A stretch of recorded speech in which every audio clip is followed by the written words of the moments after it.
नमस्कार दोस्तों, विकास एनालिसिस में आप सभी का स्वागत है। और दोस्तों, आज हम यूपी टेट में पूछे गए पर्यावरण के प्रीवियस ईयर प्रश्न को देखेंगे दोस्तों, जो कि आपके आने वाले UP TET exam, super TET exam और जितने भी आपके टीचर भर्ती एग्ज़ाम होते हैं उन सभी के लिए दोस्तों बहुत ही इम्पॉर्टेंट होंगे, क्योंकि दोस्तों ये आपके प्रीवियस ईयर प्रश्न हैं और इसी तरह से ही आपके एग्ज़ाम में भी प्रश्न पूछे जाएंगे।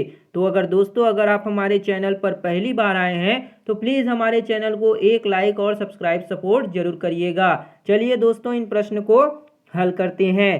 पहला प्रश्न है आपका यहाँ पे, गिर वन्य जीव अभयारण्य निम्न में से किस वन्य जीव का संरक्षण करता है। जो गिर वन्य जीव अभयारण्य है वो किस जीव को जो है संरक्षित करता है।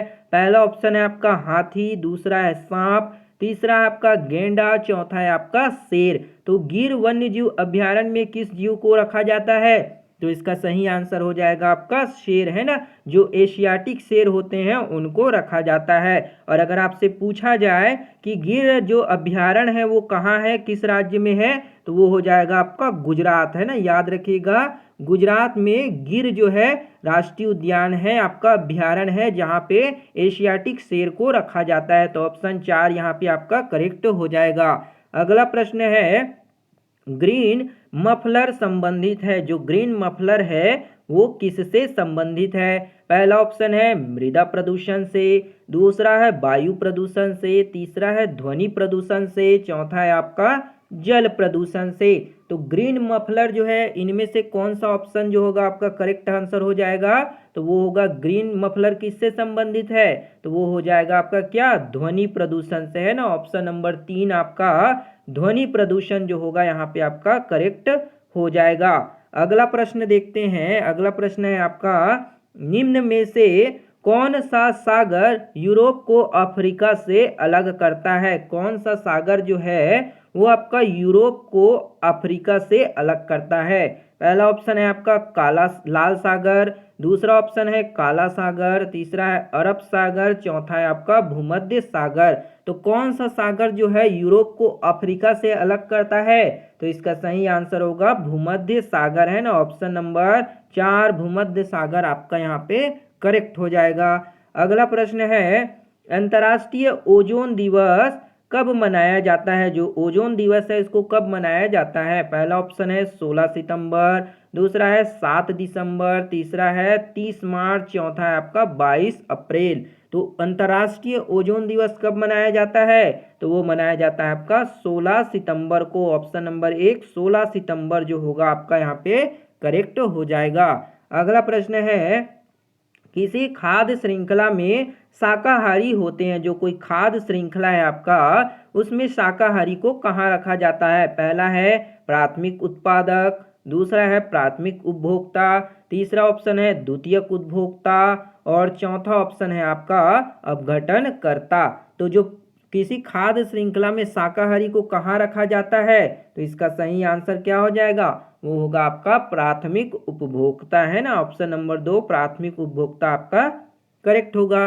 अगला प्रश्न है, पारिस्थितिक तंत्र के तत्वों के चक्रण को क्या कहते हैं। जो पारिस्थितिक तंत्र के तत्वों के चक्रण है उसको क्या कहेंगे। पहला ऑप्शन है रासायनिक चक्र, दूसरा है जैव भू रासायनिक चक्र, तीसरा है भूगर्भीय चक्र, चौथा है भू रासायनिक चक्र।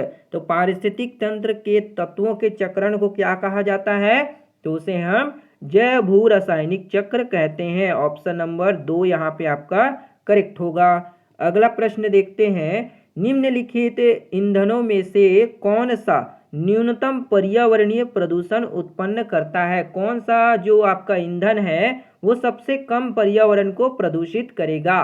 पहला ऑप्शन है आपका डीजल, दूसरा है पेट्रोल, तीसरा हाइड्रोजन, चौथा है आपका कोयला। तो इनमें से कौन सा ईंधन जो होगा वो न्यूनतम पर्यावरण को प्रदूषित करेगा, तो वो हो जाएगा आपका क्या, हाइड्रोजन, है ना। ऑप्शन नंबर 3 हाइड्रोजन जो होगा सबसे कम पर्यावरण को प्रदूषित करने वाला ईंधन है। तो ऑप्शन नंबर 3 आपका करेक्ट होगा। अगला प्रश्न है, संकटग्रस्त जंतु दैत्याकार पांडा है ना, जो दैत्याकार पांडा है वो कहाँ पाया जाता है, किस देश में पाया जाता है। पहला ऑप्शन है आपका ऑस्ट्रेलिया में, दूसरा है आपका भारत में, तीसरा चीन में और चौथा है आपका ब्राजील में। जो संकटग्रस्त जंतु यानी कि जो विलुप्त होने वाले जंतु हैं दैत्याकार पांडा, ये कौन से देश में पाए जाते हैं। तो इसका सही आंसर क्या हो जाएगा, वो होगा आपका चीन में, है ना, चाइना जो होगा आपका यहाँ पे करेक्ट हो जाएगा। अगला प्रश्न देखते हैं, निम्नलिखित किस गैस के कारण भोपाल गैस त्रसिदी हुई थी, है ना, जो भोपाल में आपका गैस दुर्घटना हुआ था वो कौन सी गैस के रिसाव के कारण हुआ। पहला ऑप्शन है क्लोरोफ्लोरोकार्बन, दूसरा है कार्बन डाइऑक्साइड, तीसरा है नाइट्रस ऑक्साइड, चौथा है मिथाइल आइसोसाइनेट। तो किस गैस के कारण जो है भोपाल त्रसिदी में हुआ था, भोपाल जो गैस कांड हुआ उसमें कौन सी गैस का रिसाव हुआ था, तो वो हो जाएगा आपका मिथाइल आइसोसाइनेट, है ना। इसका जो फॉर्मूला होता है CH3NC होता है ना, मिथाइल आइसोसाइनाइड बोला जा रहा है ना, तो मिथाइल आइसोसाइनाइड ये होगा। ठीक है, तो ऑप्शन नंबर 4 आपका करेक्ट होगा। अगर आपसे पूछा जाता कि भोपाल गैस दुर्घटना जो है कब हुई थी, अगर डेट पूछा जाता तो इसका सही आंसर होता 3 दिसंबर, है ना, 2-3 दिसंबर को, कब 3 दिसंबर 1984 को हुआ था, है ना, 2 या फिर 3 दिसंबर को 1984 में हुआ था। तो इसको भी आप डेट को भी याद रखिएगा।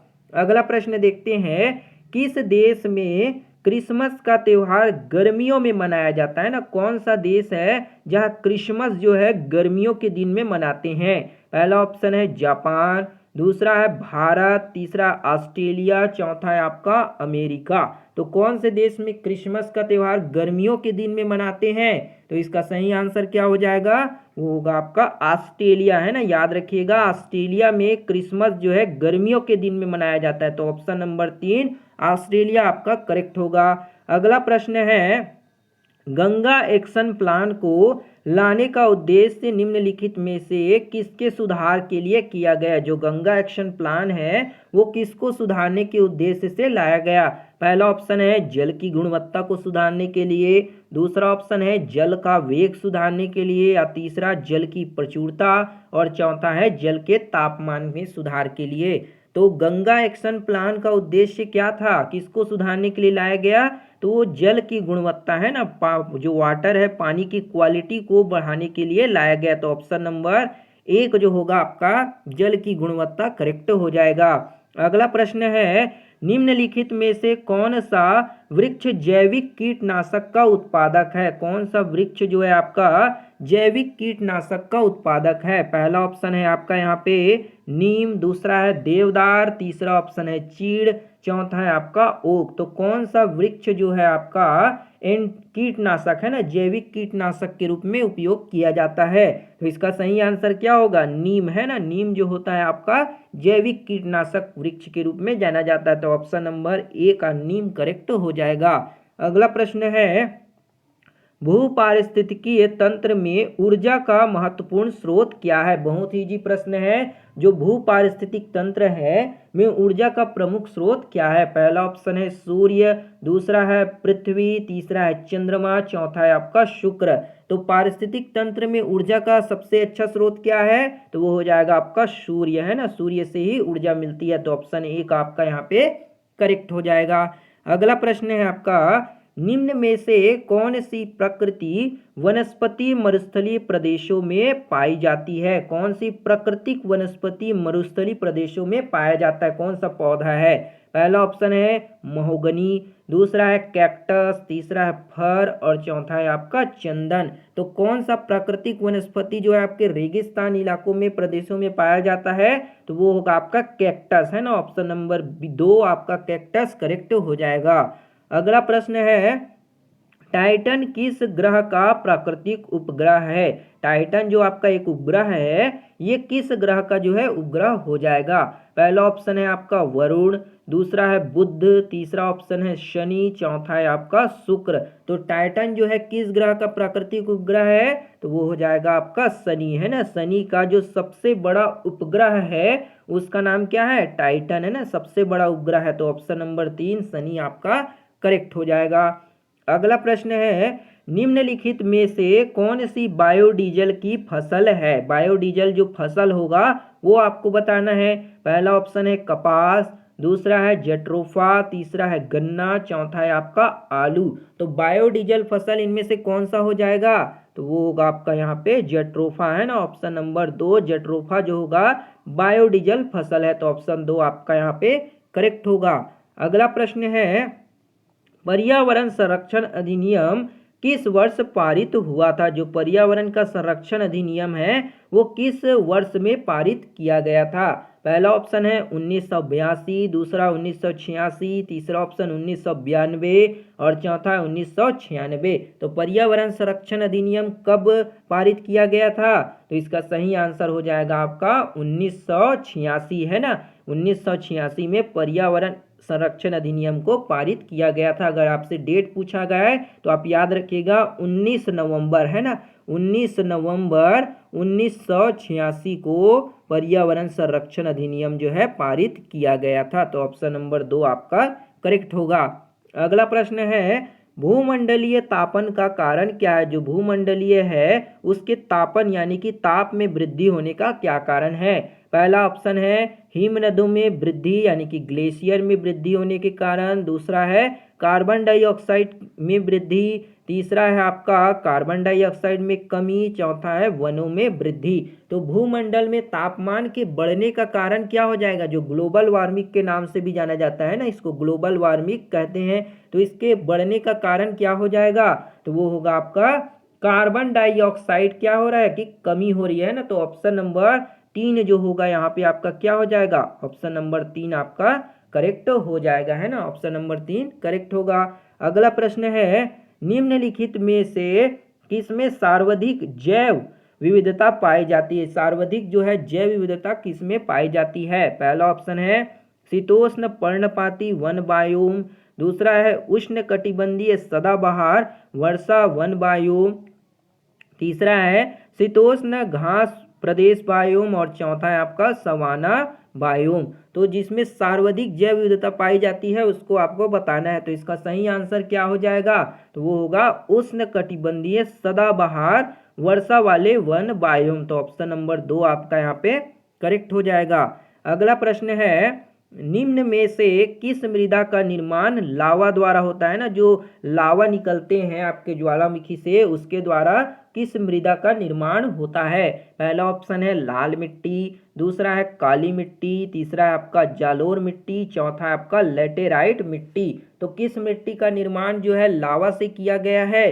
तो वो होगा आपका यहाँ पे काली मिट्टी, है ना। काली मिट्टी को रेगुआर मिट्टी के नाम से भी जाना जाता है। तो ऑप्शन 2 काली मिट्टी आपका करेक्ट हो जाएगा। अगला प्रश्न है, वायुमंडल की कौन सी परत पराबैंगनी किरणों को पृथ्वी की सतह पर आने से रोकती है? पहला ऑप्शन है समताप मंडल, दूसरा है क्षोभ मंडल, तीसरा आयन मंडल, चौथा है आपका मध्य मंडल। तो वायुमंडल की ऐसी कौन सी परत है जो पृथ्वी सूर्य के प्रकाश की पराबैंगनी किरणों को पृथ्वी पर आने से रोकती है? तो इसका सही आंसर क्या होगा? वो हो जाएगा आपका समताप मंडल, है ना। ऑप्शन नंबर 1 समताप मंडल स्ट्रेटोस्फियर आपका करेक्ट हो जाएगा। अगला प्रश्न है, राकेश जो है कक्षा 5 पर्यावरण विज्ञान शिक्षक द्वारा दिए गए कार्य को समय से प्रस्तुत नहीं करता है, अतः सबसे उपयुक्त सुधारात्मक उपाय क्या हो सकता है? पहला ऑप्शन है प्रधानाध्यापक की जानकारी में लाना, दूसरा है खेल की कक्षा में जाने पर प्रतिबंध लगा देना, तीसरा है उसकी अनियमितताओं के कारण को जानकर उसे सही मार्गदर्शन देना और चौथा है उसकी अनियमितताओं की लिखित जानकारी माता पिता को देना। तो इसका सही आंसर क्या हो जाएगा? राकेश एक बच्चा है 5वीं क्लास का जो कि पर्यावरण विज्ञान में शिक्षक द्वारा दिए गए कार्य को सही समय में नहीं करता है ना। तो उसके लिए आप उसको सुधारने के लिए कौन सा उपाय करेंगे? तो क्या करेंगे? उनकी अनियमितताओं के कारण को जानकर उन्हें सही मार्गदर्शन सही रास्ता दिखाएंगे ना। तो ऑप्शन नंबर 3 आपका करेक्ट हो जाएगा। अगला प्रश्न है, मध्य प्रदेश में कौन सा शहर झीलों का शहर कहलाता है ना? मध्य प्रदेश एमपी में कौन सा शहर जो है झीलों के शहर के लिए जाना जाता है? पहला ऑप्शन है भोपाल, दूसरा है उज्जैन, तीसरा है आपका इंदौर, चौथा है आपका ग्वालियर। तो मध्य प्रदेश में ऐसा कौन सा शहर है जो आपका झीलों के शहर के लिए जाना जाता है? तो वो हो जाएगा आपका क्या? भोपाल, है ना। ऑप्शन नंबर 1 भोपाल जो होगा आपका यहाँ पे करेक्ट होगा। अगला प्रश्न है, शिक्षक की सबसे बहुमूल्य निधि इसकी है। जो शिक्षक की सबसे बहुमूल्य निधि है वह क्या है? पहला ऑप्शन है सेवा करना, दूसरा है वेतन, तीसरा है गर्व और चौथा है छात्रों का विश्वास। तो शिक्षक की सबसे बहुमूल्य निधि क्या हो जाएगा? वो होगा उसकी छात्रों पर विश्वास, है ना। ऑप्शन नंबर 4 छात्रों पर विश्वास आपका करेक्ट हो जाएगा। अगला प्रश्न है आपका, परिकल्पना को बार बार परीक्षण करने से गलत नहीं पाया जाता है, तो वह है एक। पहला ऑप्शन है सिद्धांत है, दूसरा है कानून है, तीसरा है खोज है, चौथा है आपका मूल संकल्पना है। तो इसका कहीं आंसर क्या हो जाएगा? जो आपकी परिकल्पना को बार बार परीक्षण करने से गलत नहीं पाया जाता है, तो वो क्या कहलाएगा? इसका सही आंसर हो जाएगा आपका सिद्धांत, है ना। थ्योरी जो होगा यहाँ पे आपका करेक्ट आंसर हो जाएगा। अगला प्रश्न है, निम्नलिखित में से सबसे उपयुक्त शिक्षण विधि है। जो सबसे उपयुक्त अच्छी शिक्षण विधि होगी उसको आपको बताना है। पहला ऑप्शन है विचार गोष्ठी व श्रुति लेख, दूसरा ऑप्शन है श्रुति लेख एवं दिया गया कार्य, तीसरा है विचार गोष्ठी एवं कार्य योजना और चौथा है व्याख्यान एवं श्रुति लेख। तो सबसे उपयुक्त शिक्षण विधि इन चारों में से कौन सा हो जाएगा? तो वो होगा आपका विचार गोष्ठी, यानी कि सेमिनार करना और प्रोजेक्ट वर्क देना, है ना। तो ऑप्शन नंबर जो 3 होगा आपका सेमिनार यानी कि विचार गोष्ठी और आपका प्रोजेक्ट यहाँ पे आपका उपयुक्त शिक्षण विधि हो जाएगा, है ना। ऑप्शन 3 आपका करेक्ट होगा।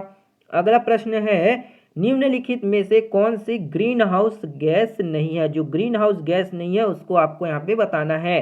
पहला ऑप्शन है कार्बन डाइऑक्साइड, दूसरा है नाइट्रस ऑक्साइड, तीसरा है आपका हीलियम, चौथा है आपका मीथेन। तो कौन सी इन चारों ऑप्शन में से आपका ग्रीन हाउस गैस नहीं होगा? तो वो हो जाएगा आपका क्या? हीलियम, है ना। हीलियम जो होता है एक तरह का अक्रिय गैस होता है, और बाकी आपके कार्बन डाइऑक्साइड, नाइट्रस ऑक्साइड और मीथेन जो होंगे आपके क्या है? ग्रीन हाउस गैस के अंतर्गत आते हैं। तो यहाँ पे आपका हीलियम जो होगा करेक्ट हो जाएगा। अगला प्रश्न है, ध्वनि प्रदूषण का मापन किस इकाई द्वारा किया जाता है? जो ध्वनि प्रदूषण है उसको किस यंत्र द्वारा जो है नापा जाता है? पहला ऑप्शन है आपका जूल, दूसरा है डेसिबल, तीसरा है न्यूटन, चौथा है आपका नैनो इकाई, है ना। तो ध्वनि प्रदूषण के मापन की जो यूनिट है वो पूछा जा रहा है ना, यूनिट इकाई क्या होती है? तो वो है आपका डेसिबल, है ना। ऑप्शन नंबर बी दूसरा जो होगा डेसिबल आपका करेक्ट हो जाएगा। अगला प्रश्न है आपका, निम्न नदियों में से कौन सी नदी बंगाल की खाड़ी में गिरती है? जो नदी आपकी बंगाल की खाड़ी में गिरती है उसको यहाँ पे आपको बताना है। पहला ऑप्शन है आपका ताप्ती नदी, दूसरा है आपका स्वर्णरेखा नदी, तीसरा है आपका नर्मदा, चौथा है आपका सिंधु नदी। तो कौन सी नदी जो है बंगाल की खाड़ी में गिरती है? तो इसका सही आंसर हो जाएगा सुवर्णरेखा नदी। ऑप्शन नंबर बी दूसरा जो होगा सुवर्णरेखा नदी आपका करेक्ट हो जाएगा। अगला प्रश्न है, निम्न में से किस स्थलाकृति का निर्माण हिमानी द्वारा किया गया है? पहला हिमानी यानी कि ग्लेशियर द्वारा जो है कौन से जो है स्थल का निर्माण जो है हो जाता है? पहला ऑप्शन है लेपीज, दूसरा है यू आकार की घाटी, तीसरा है वी आकार की घाटी, चौथा है आपका जलप्रपात। तो हिमानी यानी कि ग्लेशियर द्वारा किस तरह की स्थल का निर्माण होता है? तो वो हो जाएगा आपका यू आकार की घाटी, है ना। ऑप्शन नंबर 2 आपका यू आकार की घाटी आपका करेक्ट हो जाएगा। तो ये थी दोस्तों आपके यूपी टेट में पूछे गए पर्यावरण के महत्वपूर्ण प्रीवियस ईयर प्रश्न, जिसको हमने दोस्तों आपको समझाने की कोशिश की है। उम्मीद करते हैं दोस्तों आपको ये वीडियो पसंद आया होगा और जो है आपको प्रश्न भी समझ आए होंगे। तो मिलते हैं दोस्तों अगली वीडियो में, तब तक के लिए जय हिंद, वंदे मातरम।